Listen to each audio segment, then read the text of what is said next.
కోట్ల రూపాయలు వెచ్చించి ధాన్యాన్ని కొన్నటువంటి సందర్భం. అదేవిధంగా ఇతర పంటలకు సంబంధించి 7,800 కోట్ల రూపాయలు వెచ్చించాం. 3,000 కోట్ల రూపాయల ధరల స్థిరీకరణ కోసం ఏర్పాటు చేశాం. ఇవన్నీ మేము చేసి చెబుతున్నటువంటి మాట. కానీ చంద్రబాబు నాయుడు గారికి జనవరిలో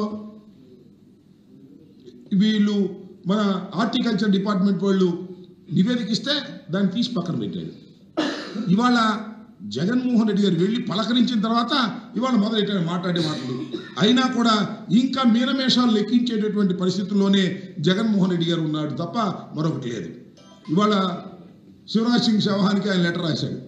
ఆ లెటర్లో చాలా స్పష్టంగా చెప్పారు, 20,000 నుంచి 27,000 వరకు కూడా గత ప్రభుత్వంలో 27,000 వరకు గత ప్రభుత్వంలో మిర్చి ధర అమ్ముడుపోయింది.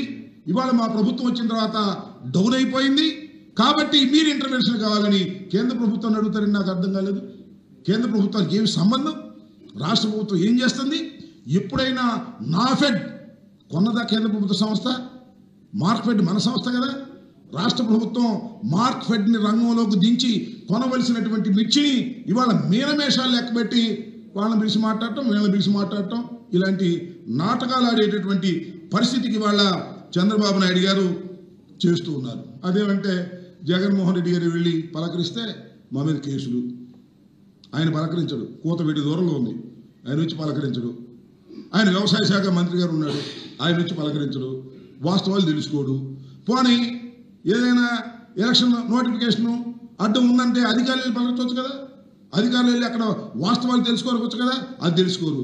మేము వెళ్ళి తెలుసుకుంటే మా మీద కేసులు పెట్టే కార్యక్రమం. నేను అడుగుతానండి, చంద్రబాబు నాయుడు గారు మ్యూజికల్ నైట్ పెట్టారు కదా మీరు అంగరంగ వైభవంగా, ఆ మ్యూజికల్ నైట్కి అంతా వచ్చారు కదా, దానికి మాత్రం ఎన్నికలు కూడా వర్తించదు. జగన్మోహన్ రెడ్డి గారు వంశీ గారిని పలకరించడానికి వెళ్ళారు కదా, దానికి మాత్రం ఎలక్షన్ కూడా వర్తించదు. రైతుని పలకరించాలంటే మాత్రం ఎలక్షన్ కూడా వర్తిస్తుంది. మా మీద కేసులు పెట్టారు, కేసులు పెడితే పెట్టారు. We don't care that. రైతుల కోసం కేసులు పెట్టించుకోవడానికి వైఎస్ఆర్ కాంగ్రెస్ పార్టీ సిద్ధంగా ఉంది. జగన్మోహన్ రెడ్డి గారికి ఇచ్చినటువంటి సెక్యూరిటీని విత్డ్రా చేశారు. ఆ రోజున ఎప్పుడు లేదు చరిత్రలో, బహుశా భారతదేశ హిస్టరీలో లేదు. ఒక మాజీ ముఖ్యమంత్రికి ఉన్నటువంటి సెక్యూరిటీని 12 hours విత్డ్రా చేసుకోవడం వితౌట్ నోటీస్. కనీసం నోటీస్ కూడా ఇవ్వకోకుండా ఎవరైనా ఉంటే నోటీస్ ఇస్తారు, నోటీస్ ఇచ్చి మీరు వెళ్ళొద్దు అంటారు, లేదు వెళ్తే మేము ఇవ్వలేమంటారు. అలాంటి డిస్కషన్ మాకు ఇస్తారు. వితౌట్ నోటీస్ సెక్యూరిటీ విత్డ్రా చేసుకున్నారు. దుర్మార్గం, కక్ష సాధింపు చర్యల్లో భాగంగా ఇవాళ ఈ కార్యక్రమాన్ని అంతా నిర్వహిస్తున్నది. ఇది చాలా దుర్మార్గమైనటువంటి విషయం. అంతేకాదు, నేను చాలా స్పష్టంగా చెప్పదలుచుకున్నాను. జగన్మోహన్ రెడ్డి గారు రైతులకు మేలు చేయాలనేటువంటి ఉద్దేశంలో విప్లవాత్మకమైన మార్పులు తీసుకొచ్చారు.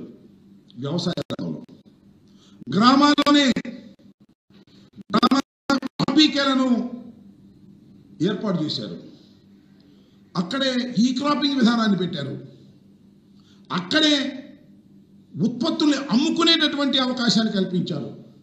అక్కడే విత్తనాలని, మందుల్ని కొనుక్కునేటటువంటి వ్యవస్థను ఏర్పాటు చేశారు.